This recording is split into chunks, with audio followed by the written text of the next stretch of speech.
Chapter 28. Rory McDuffie's boots crunched against the gravel path as he led his unlikely band of allies towards Castle Macduff. The weight of Deirdre's revelations pressed down on him, heavier than the damp Irish air that clung to his skin. Behind him, he could hear the hushed voices of Thelma and Warren, the occasional grunt from John, and Henry's nervous whistling. The castle loomed before them, a dark silhouette against the stormy sky. Rory's heart hammered in his chest, a rhythm as ancient and relentless as the waves crashing against the cliffs below. This was it, the moment they'd been hurtling towards since this whole mess began. Rory, Deirdre's voice cut through his thoughts. She'd drawn up beside him, her red hair whipping in the wind. Are you certain about this? Once we confront Luther, there's no turning back. Rory nodded grimly. We're out of options, Deirdre. If we don't stop Luther now, who knows what havoc he'll wreak with that sword. And the cost, she pressed, her eyes searching his face. You understand what wielding the sword truly means? For a moment, Rory's steps faltered. The cost. To be forgotten, erased from the memories of everyone here, those he'd known or loved. He glanced back at Thelma, his daughter's face set in determination as she clutched the ancient text to her chest. Could he bear it if she looked at him one day with no recognition in her eyes? I understand, he said finally, his voice low. But if it comes down to it, I'll pay that price to keep them safe. Deirdre opened her mouth to respond, but her words were lost in a sudden gust of wind that howled around them like a banshee's wail. The group huddled closer together as they approached the edge of the cliff. Heavens to Betsy, John muttered, peering over the edge. One wrong step, and it's a long way down. Henry chuckled nervously. Always the optimist, aren't you, John? Quiet, Warren shushed suddenly. Listen. They all fell silent, straining their ears against the wind and waves. And there it was, a low, rhythmic chanting carried to them on the breeze. Luther. Rory's jaw clenched. He started the ritual. We need to move. Now. Without waiting for a response, he strode forward, his voice rising above the elements. Luther, show yourself. You coward. For a heartbeat, there was nothing but the sound of the wind and waves. Then a laugh, cold and cruel, lifted on the wind. Coward, am I? Luther's voice boomed out. Rich words from a man who hides behind his friends and family. Come to the edge of the cliff, McDuffie. Let's settle this like men. Rory started forward, but Thelma's hand on his arm held him back. Papa, wait, she said, her eyes wide with fear and determination. Remember what Deirdre said, the sword. I know, love, Rory cut her off gently. But we can't let Luther get the upper hand. I have to go. Warren stepped forward, his face grim. You're not going alone, Rory. We're in this together. John nodded, checking his pistol with practiced ease. Aye, that crazy man's got another thing coming if he thinks he's facing just one of us. Rory felt a swell of gratitude for these people, friends and family alike, who'd stood by him through this mad adventure. All right then, he said, squaring his shoulders. Let's end this. As they made their way towards the cliff's edge, the chanting grew louder. Rory could make out words now, ancient and powerful, that seemed to vibrate in the air around them. The hair on the back of his neck stood on end, and he could sense the others tensing beside him. And then, there he was. Luther Deegan stood at the very edge of the cliff, the sword of Nuadha gleaming in his hand despite the overcast sky. His eyes blazed with a manic light as he turned to face them, a triumphant smile twisting his features. Ah, the gang's all here, Luther called out, his voice carrying easily over the wind. Come to witness history in the making, have you? Rory stepped forward, placing himself between Luther and the others. It's over, Luther. Put down the sword before someone gets hurt. Luther's laugh was sharp and bitter. Hurt? Oh, Rory, you have no idea of the power I now wield. With this sword, I can reshape the world itself. At what cost? Rory shot back, thinking of Deirdre's warning. Do you even know what that thing will do to you? For a moment, uncertainty flickered in Luther's eyes, but it was gone as quickly as it appeared, replaced by steely determination. Whatever the cost, it's worth it. My family's honor will finally be restored. We'll take our rightful place in history. Your family's honor? Thelma's voice rang out, clear and strong. She stepped up beside Rory, the ancient texts clutched to her chest like a shield. Luther, the sword doesn't work the way you think it does. We've discovered. Silence! Luther roared, raising the sword. Its blade seemed to pulse with an otherworldly light. "I won't listen to your lies. The power is mine now, and I'll use it as I see fit." Rory tensed, ready to spring into action. But before he could move, Deirdre pushed past him, her face pale but determined. "Luther Deegan," she called out, her voice carrying the weight of generations of storytellers. "Hear me well. The Sword of Nuada is not a gift, but a curse. It will grant you power, yes, but at a terrible price. Those you seek to control will forget you entirely. You'll be erased from history, forgotten by all who ever knew you. Is that truly the legacy you wish to leave?" Luther faltered, the sword dipping slightly in his grasp. What are you talking about? That's not possible." The legends are incomplete," Warren interjected, his historian's instincts taking over. "We've uncovered the full story, Luther. The sword's power comes at the cost of the wielder's very existence in the memories of others." For a long moment, the only sound was the howling of the wind and the crashing of the waves far below. Luther's face was a mask of conflicting emotions, doubt, fear, and a desperate, clinging hope that they were somehow mistaken. Rory took a cautious step forward, his hand outstretched. "It's not too late, Luther. Put down the sword. We can figure this out together. Find a way to restore your family's honor without resorting to this madness." Luther's eyes darted between Rory's face and the gleaming blade in his hand. For a heartbeat, Rory dared to hope that reason might prevail. But then Luther's face hardened, his grip tightening on the sword's hilt. "No," he snarled. "You're lying. All of you. This is my destiny, and I won't let you take it from me." With a primal roar, Luther raised the Sword of Nuada high above his head. The air around them seemed to crackle with energy, and Rory could feel the hairs on his arms standing on end again. "Everyone, get back!" Rory shouted, pushing Thelma behind him. But even as the words left his mouth, he knew it was too late. Luther began to chant, his voice rising in a terrible crescendo that seemed to shake the very cliffs beneath their feet. The sword's glow intensified, bathing the scene in an eerie, pulsating light. Rory's mind raced, searching desperately for a solution.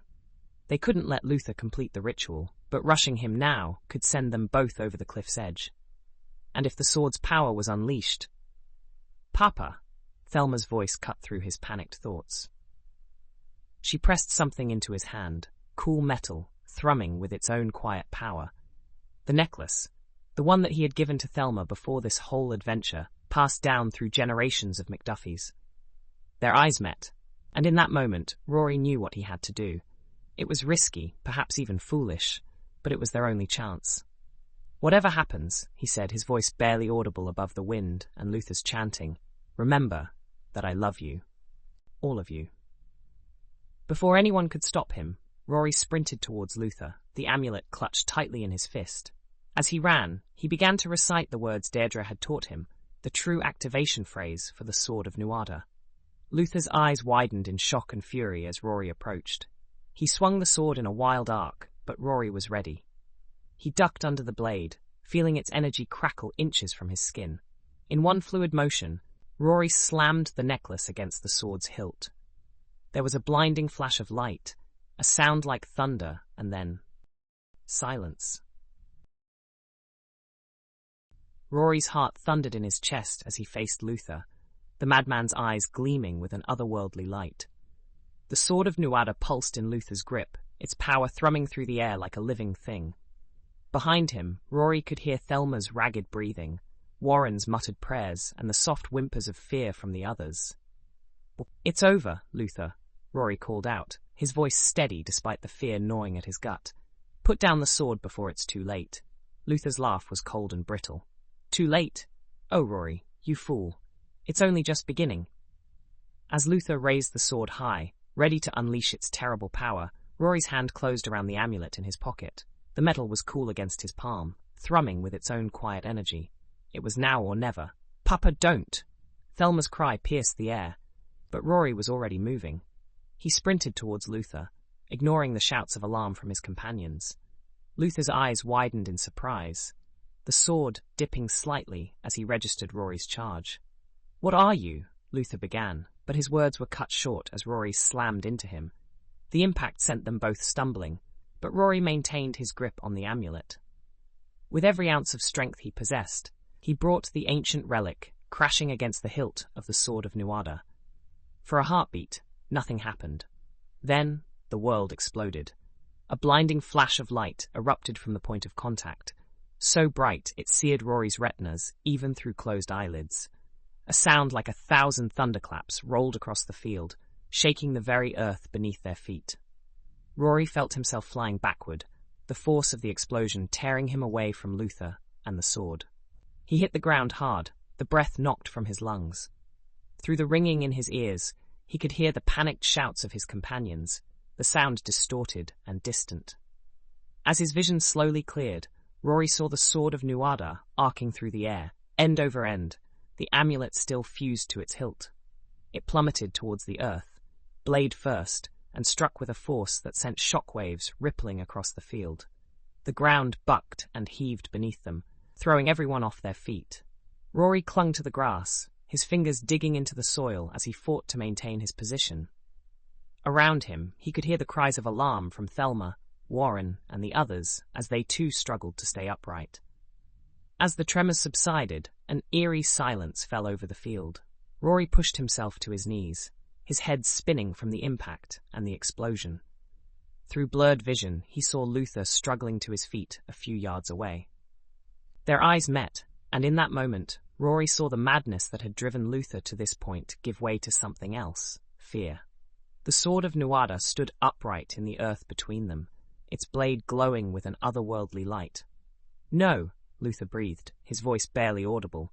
"No, it can't end like this." Rory's muscles screamed in protest as he forced himself to stand. "It's over, Luther," he said, his voice hoarse. "The sword's power is broken." But Luther wasn't listening. With a roar of desperation, he lunged towards the sword. Rory's body moved on instinct, propelling him forward to intercept. They collided in front of the glowing blade, grappling with each other as they both sought to gain control. Luther's fist connected with Rory's jaw, sending a burst of pain through his skull. Rory retaliated with a knee to Luther's stomach, driving the air from the other man's lungs. "Stop this madness!" Warren shouted from somewhere behind them. "You'll kill each other." But Rory couldn't stop. He knew, with bone-deep certainty, that if Luther got his hands on that sword again, all would be lost. So he fought with every ounce of strength he had left, ignoring the pain of Luther's blows and the exhaustion threatening to overwhelm him. They rolled across the ground, neither man willing to yield. Rory tasted blood in his mouth, felt the sting of torn skin on his knuckles. Luther's face was a mask of fury and desperation, his eyes wild as he clawed and punched at Rory. "It's mine," Luther snarled, his fingers grasping for the sword's hilt. "The power is mine." Rory grabbed Luther's wrist, wrenching it away from the blade. "The power is a curse," he gasped out. "It'll destroy you, Luther. Is that what you want? To be forgotten by everyone you've ever known?"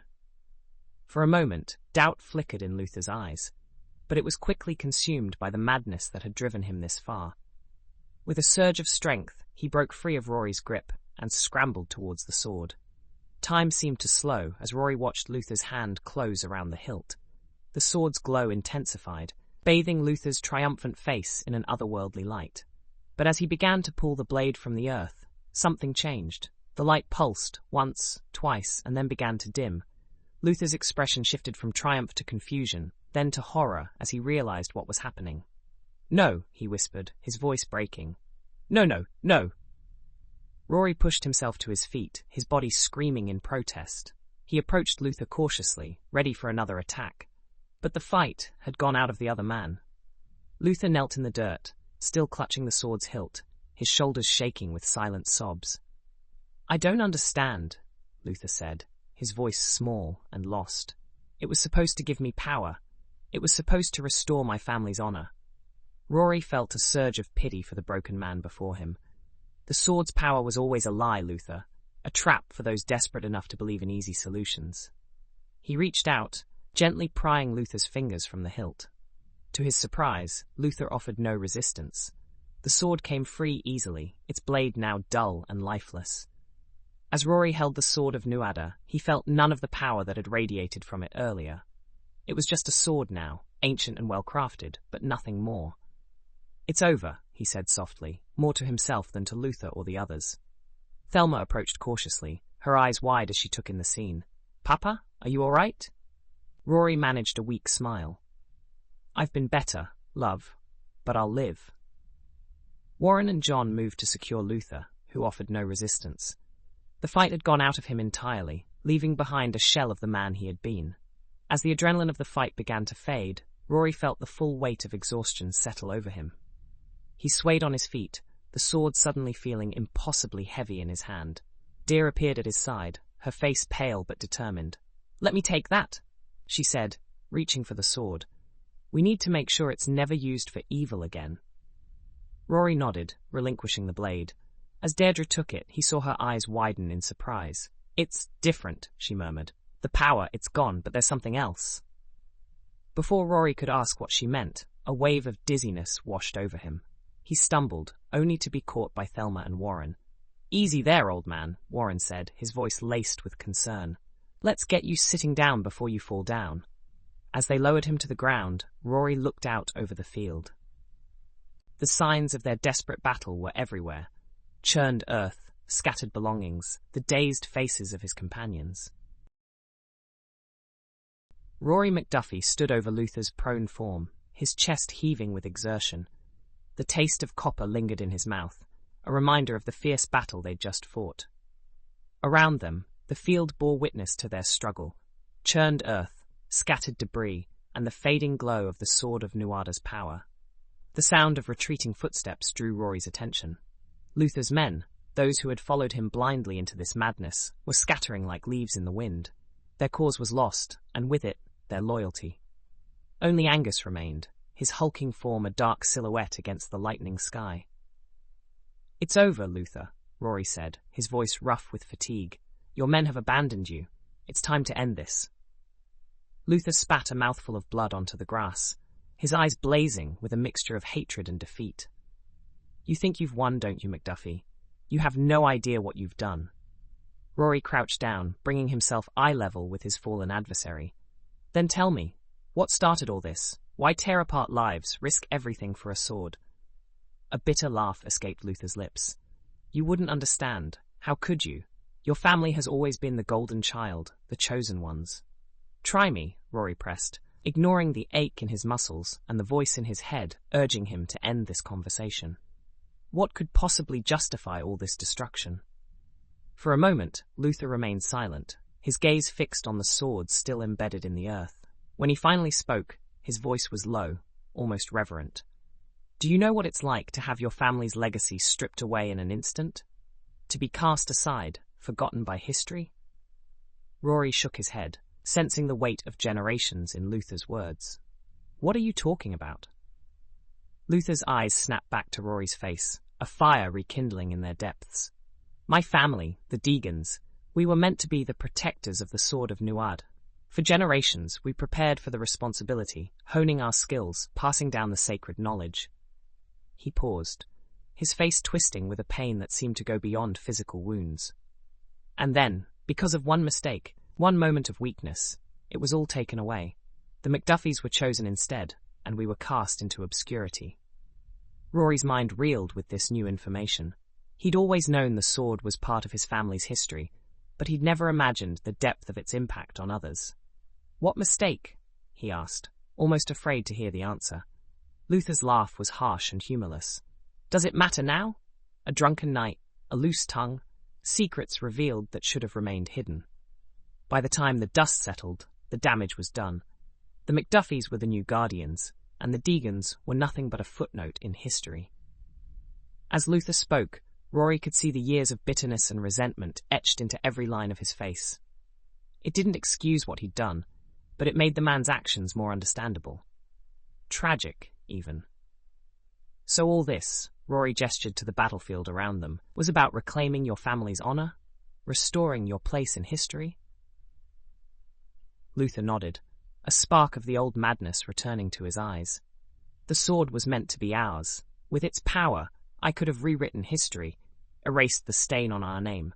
The McDuffies would have been forgotten, and the Deegans would take their rightful place as legends."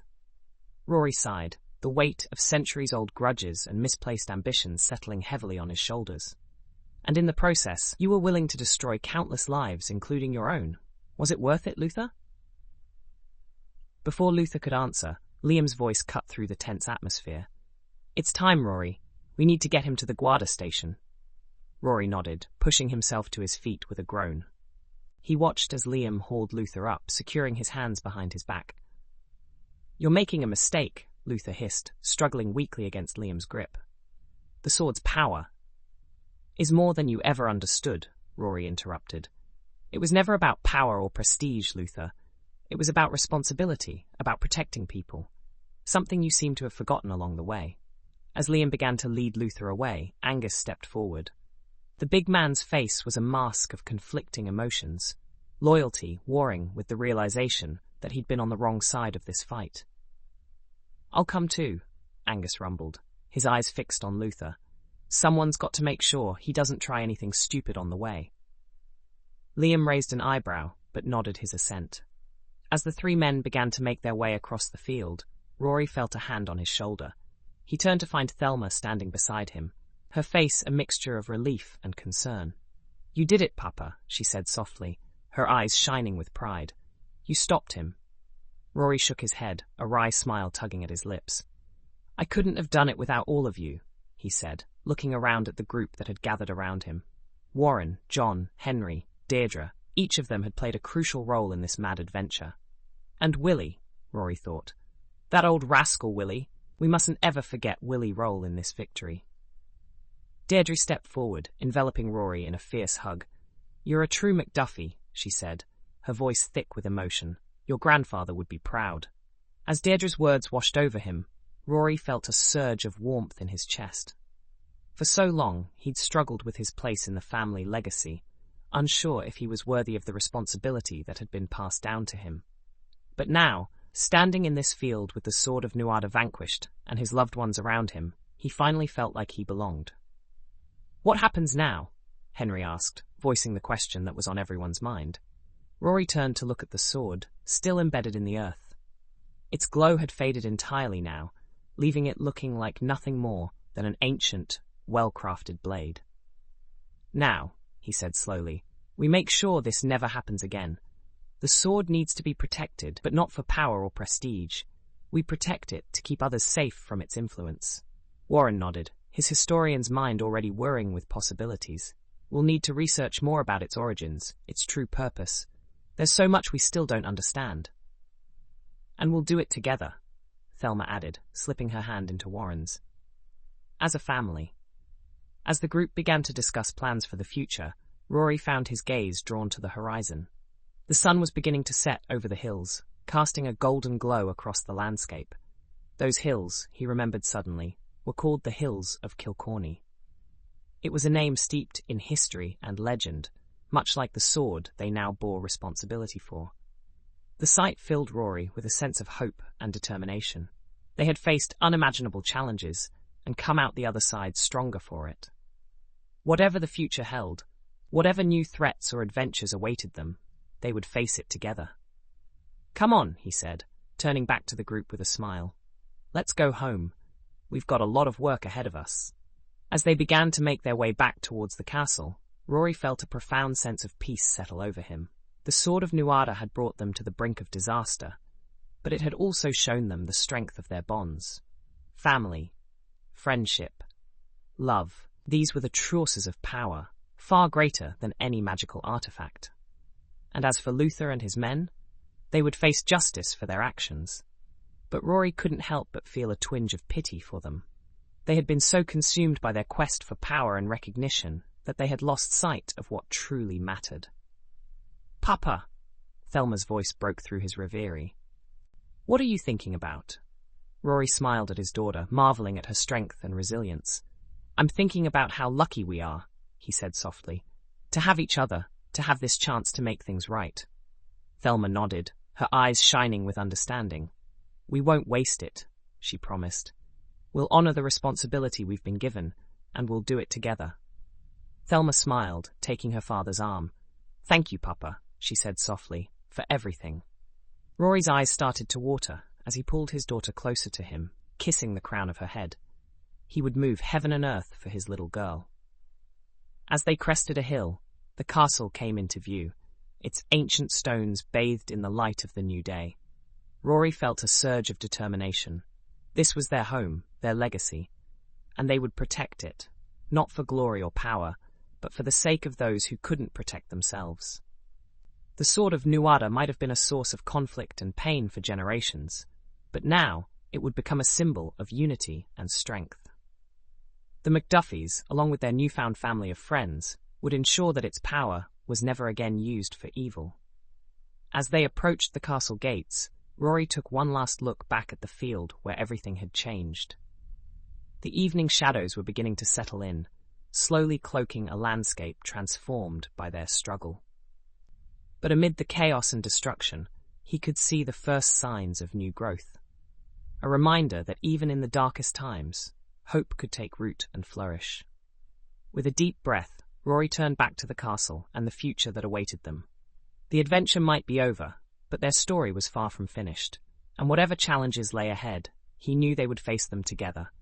As a family, bound not by blood, but by the unbreakable bonds of love, loyalty, and shared purpose.